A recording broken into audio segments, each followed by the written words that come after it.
It's Tottenham Hotspur versus Nottingham Forest. This weekend, as action returns to the Premier League after Tottenham playing in the Champions League against Atletico Madrid. I'm joined by Forest fan Greg. Greg, firstly, how are you doing? Most importantly as well. And talk to people a little bit about you and what you do across social media.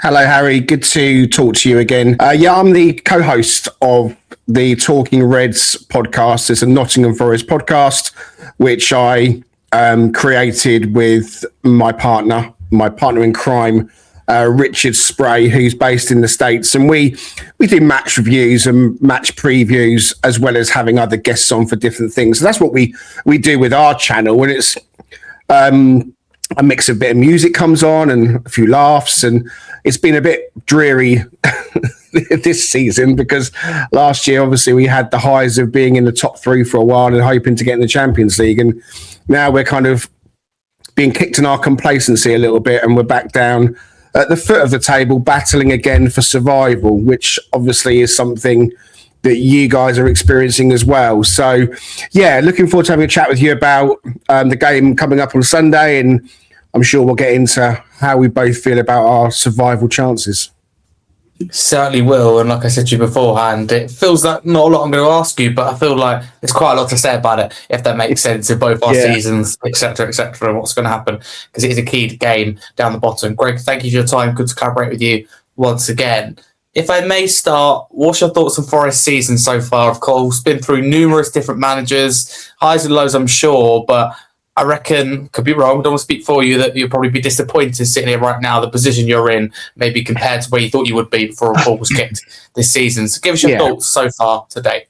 Yeah, I think anybody listening to this won't be surprised to hear me and any Forest fan just speak about how disappointing it's been. You know, this was supposed to be the best season in our recent history, following on from last year where we, really took the Premier League by storm with our style of play, which, raised a few eyebrows and having low possession. But, we were a team that had an identity, and we took that on and we took anybody on. And this season, we hoped we'd carry that on, and it all got off to the worst possible start with losing Nuno after 3 games. And obviously everyone knows about the Ange thing. And the first time you and I spoke was when we brought Ange in. So we had you on our pod to try and get your take on Ange. And that lasted the 8 games that everyone knows about. So that was a disaster.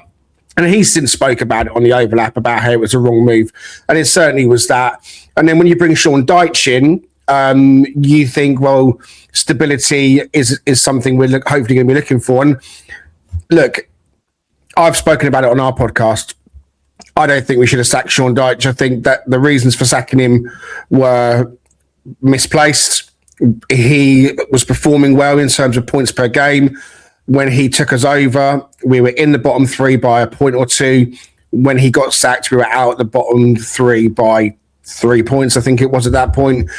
And I think had he stayed in place that we would have enough under him. That's not to say that we won't have enough under the new guy, but then you make another change and looking at your 4th manager. So that's another kind of tumultuous moment for us as Forest fans because it's rolling the dice again. It's another risk. And Vitor Pereira, we're hoping that we're going to be able to unlock the Vitor Pereira that took over from Wolves 18 months ago, as opposed to the Vitor Pereira that started the season with them. Because as much as he had lost players in the form of Matheus Cunha and Aït-Nouri and 1 or 2 others, his record at the start of the season still was pretty much the reason why they are going to get relegated. They just didn't win any games.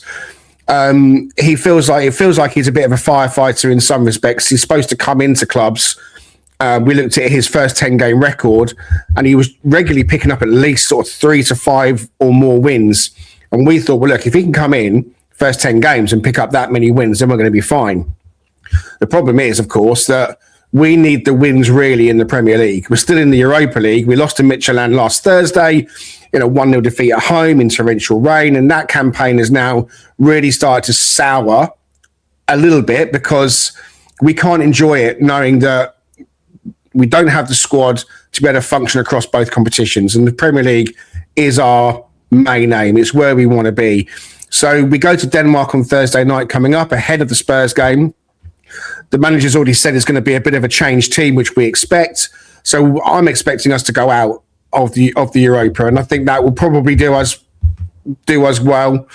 It's not what we wanted, but it's another kind of sour point of the season, that what was supposed to be a really good journey back in Europe has just got in the way of Premier League survival. And so, in a nutshell, it's an eight game season, isn't it, for us? We had Fulham on Sunday, and we really should have won that. We're in the realms now, Harry, of looking around us all the time, and I'm sure you're feeling the same. We're looking at your results. We're looking at West Ham. We're looking at Leeds again, who have not got out of it. I'm pretty sure that Burnley and Wolves are gone, but Wolves are showing fight. If this was the Wolves team, the start of the season, then there's every chance to stay up. So they've got to play you guys. They've got to play Leeds. They've got to play West Ham. They've got to play all three of you. So from our point of view, it's really good news that they're now starting to really look like a team that's working well together.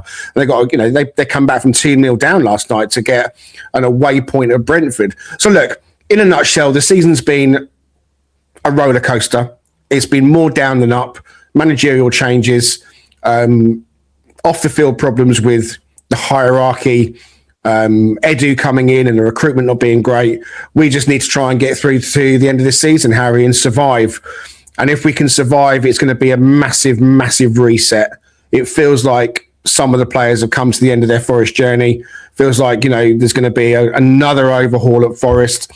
My own gut feeling is that Vitor Pereira won't be the manager to start next season. I think his brief is come in, get us up, and I think we'll have a new manager. So that's kind of a summary. I mean, I could sit and talk to you about it for ages, but I won't do that. That's a bit of a flavour about how we're all feeling as Forest fans. Greg, thank you. Definitely not the season that you would hope for. And Tottenham either. We're thinking, look, can we get back into the top six via the, league format under Thomas Frank? And goodness me, we're very wrong but to even think that. I mean, some people went a lot further, don't get me wrong, after the start of the season we had. And those people will be hiding now talking about what is possible. But ultimately, Premier League survival for us both is just, it feels fantastic at the moment. And neither of us should be sat here saying that. We'll get on to it a little bit later in terms of relegation battle, what we actually think hand on heart is going to happen. But Greg, can I get your thoughts on the Spurs season so far? Because like I just said there, it's been poor as well. Ultimately, Thomas Frank, been and gone. Now Igor Tudor brought in on an interim basis, and it's been disastrous, if I'm honest, up until Liverpool, where we looked a lot better and got a point. It took 4 defeats, though, to get going, which has been the contrary to when he's come in and done a job at other clubs where he's had that instant impact. Ultimately, interim managers brought in, aren't they, to win games and to have an impact. Tudor yet to have a huge impact. Of course, again, we'll get onto the whole relegation thing later, but how do you view Tottenham at the moment? Well, Spurs are a reminder to us Forest fans that we're not the only ones that are going through it, because my goodness me, I mean, it's been catastrophic for you guys as well. And some of your viewers and listeners that listened previously to our chats might remember that I live in a very much a North London area. I'm 15 minutes from the Tottenham Stadium. So I'm very, very local with a lot of Spurs friends. So it's probably one of the clubs that I know a bit more about because I'm so local to it and speaking to Spurs friends all the time. Not a big surprise to me that Thomas Frank didn't work out, if I'm honest with you. I've gone on record in many different places saying I thought that the job was too big for him. It's very different kettle of fish managing a Spurs with the ambitiousness that you guys have as opposed to Brentford. And I just think it just didn't work because he wasn't able to manage that level of player. And ultimately he started to lose the players and lose the fans. Again, you guys have just been beset by an injury list that is really baffling as to why there's so many injuries. Losing Romero to a 4-game ban didn't help. Then, of course, Van de Ven gets suspended. I mean, I suppose if you're going to miss a game, you might have said, well, look, let's just miss him for the Liverpool away game because we're going to chalk that up as a probable defeat. But you obviously got the point. But the real moment for me that made me think that you guys were in serious trouble was when you did appoint Igor Tudor. I just thought, and I couldn't believe it, that this was just one of those appointments that was just all wrong. and I had the same feeling when Celtic appointed Wilfred Nancy. I just looked from the outside and thought, he's just not going to fit in there. It's just not going to work. And I felt the same about Igor Tudor. Now, obviously, we know his record has not got off brilliantly. The absolute shambles away at Atletico Madrid last week. I mean, I watched that game and I just couldn't believe what I was seeing in that first 20 minutes. I just absolutely couldn't. I thought this was like watching somebody spiral out of control and throw themselves out of a window. You know, it really was unbelievable. I mean, I don't want to get into the nitty gritty with you, but obviously the Kinski decision to play him and then the way that he deals with players when they're coming off the pitch, you know, he's got a cold shoulder. And I'm not sure that these Spurs players really need that. I think they need an arm around the shoulder rather than the cold shoulder. But listen, absolutely. You know, when you go to Liverpool, and Liverpool weren't very good, and obviously we'd just got the draw at home when we should have won to Fulham. When you go 1-0 down to the free kick, as a Forest fan, I'm happy because, like, you know, we want West Ham and Leeds and Spurs at the moment to be losing. It's because we're just all about self-preservation. But you kept going, and Richarlison kept going. I mean, you know, Richarlison's a pantomime villain, but he works hard and he got his goal, and actually the goal was coming. You know, Liverpool just, you know, are being very, very odd this season. So you got the point, and I wondered, is that enough to galvanise them now to say, look, we've got something here? Is that enough for them to kind of bite onto and say, look, we can do something here? You know, the other thing as well is worth remembering, against Atletico Madrid last week, when it was an absolute shambles, you still scored 2 goals. And that's the difference I think that you guys have got. You've got people that can score, Solanke and others, and that's our problem, which you may have been witness to on social media. The thing about Forest now is everyone's going, oh, they've had so many shots on goal in so many games and they've scored one or scored none, and that's going to be our problem. That's our Achilles heel, is at the moment, for some reason, putting the ball in the back of the net, although that actually has been a common theme all season. So for you guys, it could be that the Liverpool point is the moment of momentum you need, and the fact that you've got a Dominic Solanke, if he can click with your creative players, then there's a chance that you guys are going to score goals. Defensively, you've hopefully going to have Romero and Van der Ven back in now place from your point of view. You know, no more red cards, no more injuries from those. So look, you've got players that may be coming back. I think Bergvall was back in training, I think today I read, maybe ahead of Thursday. Maybe he'll get some minutes then. Also, Doggy's back, which is a bit unexpected. Yeah, so, you know, it could be coming together for you guys at the right time. And we take nothing for granted. From my point of view, as a Forest fan, I've been saying, let's just take care of what we do. Obviously, we play you on Sunday. We want to win that game. We want to win every game. But we've won 7 games in 30 so far. We now need to try and win 3, probably in 8, and it's a big ask. Huge ask. And do you know what? I find ourselves in a similar situation. I'm like, where's this win going to come from? So a massive, massive game. Greg, thank you very much. Can I get your thoughts at this moment going into it? Just to give you a little bit more confidence, Tottenham haven't won a Premier League game at all in 2026. We talk about last home win, 6th of December. You have to go back. So, you know, not this month in March, not February, not January, but 6th of December, right at the start of the month as well. So literally, yeah, awfully long time for getting that Premier League win at home. Does that give you a little bit more confidence going into it? Yes and no. Those records don't go on forever. So there's going to be a game when you get the win. That's going to happen. You know, it doesn't go on forever. And, you know, our season being the way I've described it, it would typically be Forest that come to town and are the ones that get their backsides handed to them. Our inability to score goals, as I've said, is a big problem. You know, we are creating chances. They are sometimes starting to snatch at them. But on Sunday, Ola Aina's shot rattled the bar, and it was a beautiful shot. Dan Ndoye scores and is ruled offside by a heel, which has caused huge consternation with many, many people. My view is that if you're offside, you're offside. But, you know, it just doesn't seem to be going for us. We had the Liverpool offside as well that didn't go for us when they scored. So, look, we have to come there and we have to attack you guys. He's going to make changes on Thursday, as I've mentioned, because playing Thursday, Sunday has been a problem. So I'm expecting energy from our players. I'm hoping for energy.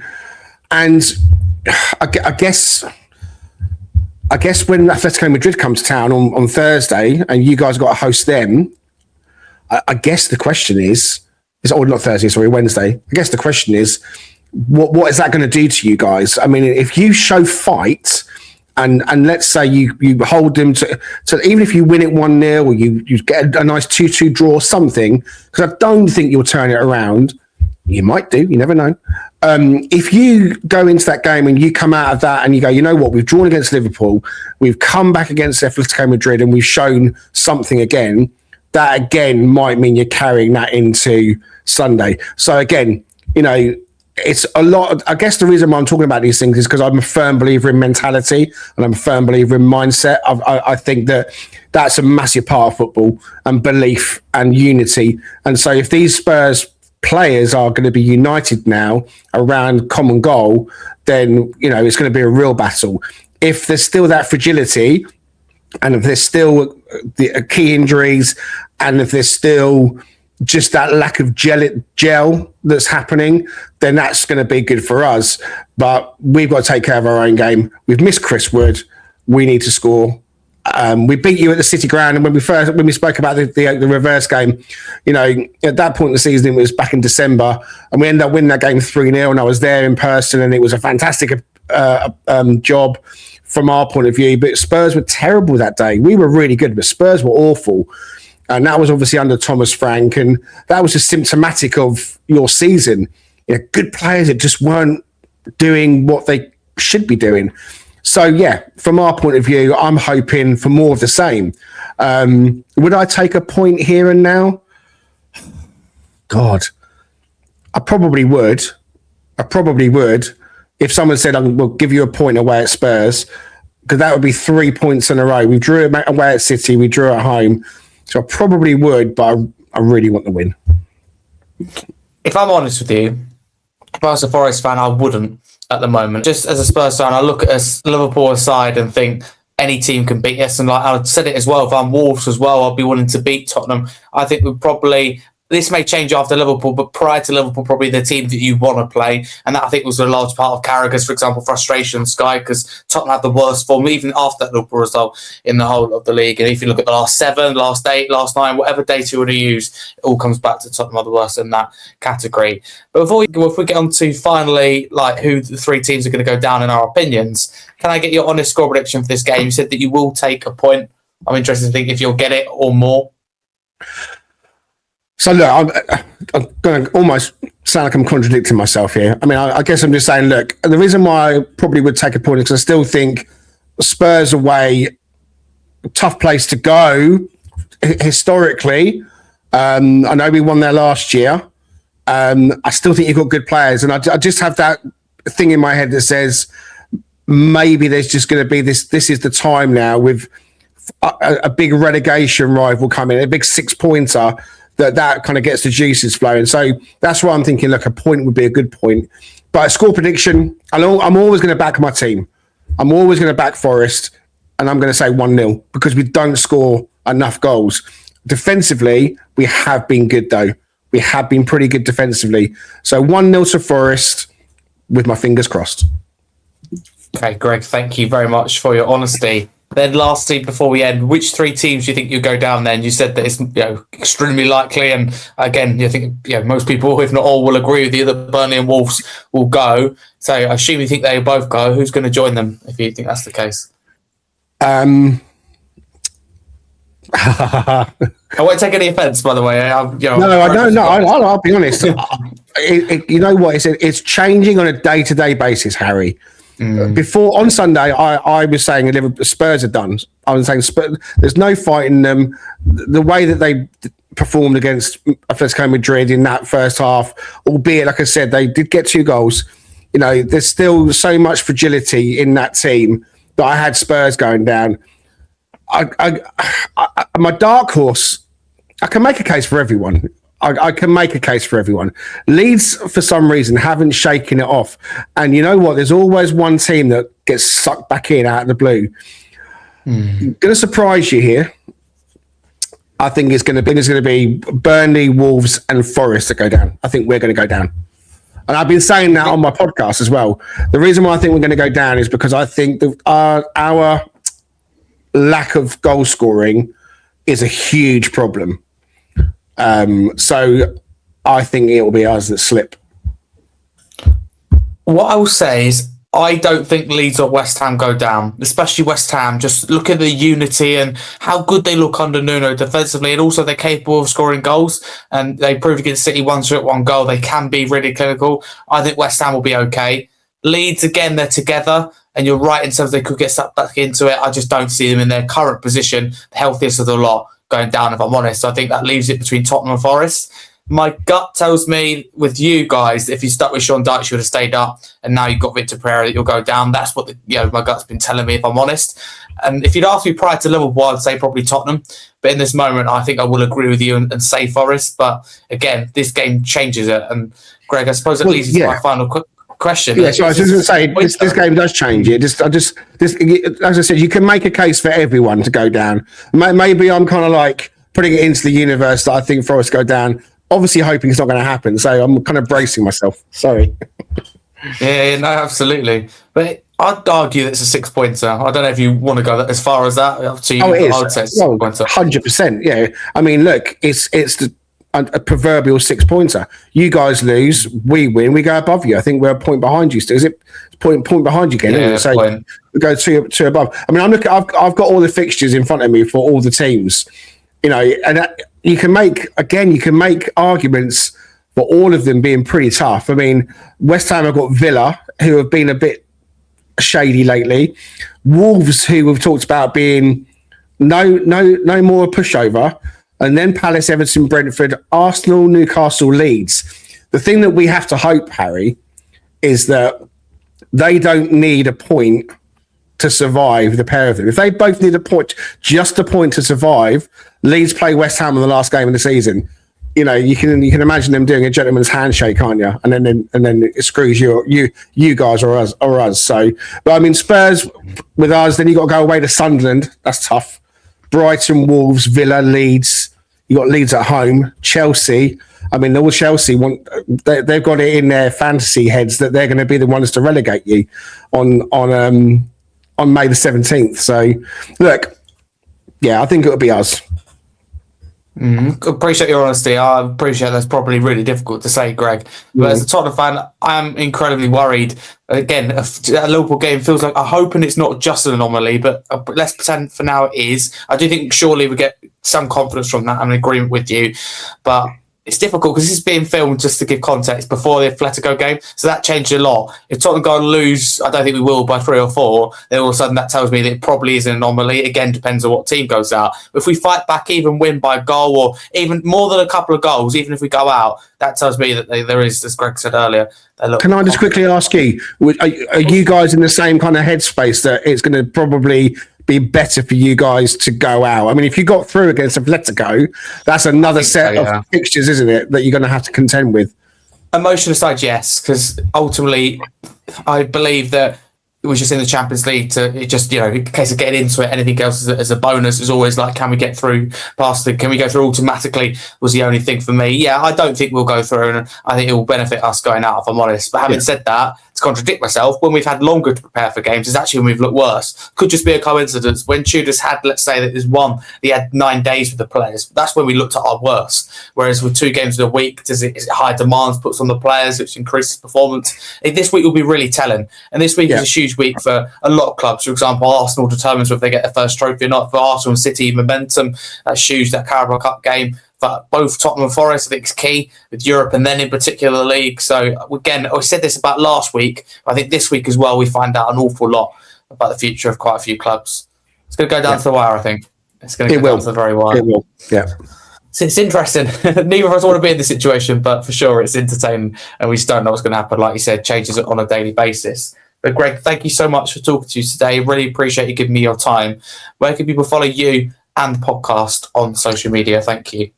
yeah, you can follow me at Greg_Oram, and we are at Talking Reds Pod on X. That's the best place, really. That's where we kind of put stuff out. But yeah, I mean, we're on YouTube, so if anybody fancies checking out a Talking Reds episode, just Talking Reds and Nottingham Forest podcast, whack it into YouTube, and I'm sure you'll find us. Lovely stuff, Greg. Thank you very much. Appreciate that, everyone who watched, and enjoy the game. Sorry, Greg, but come on, you Spurs.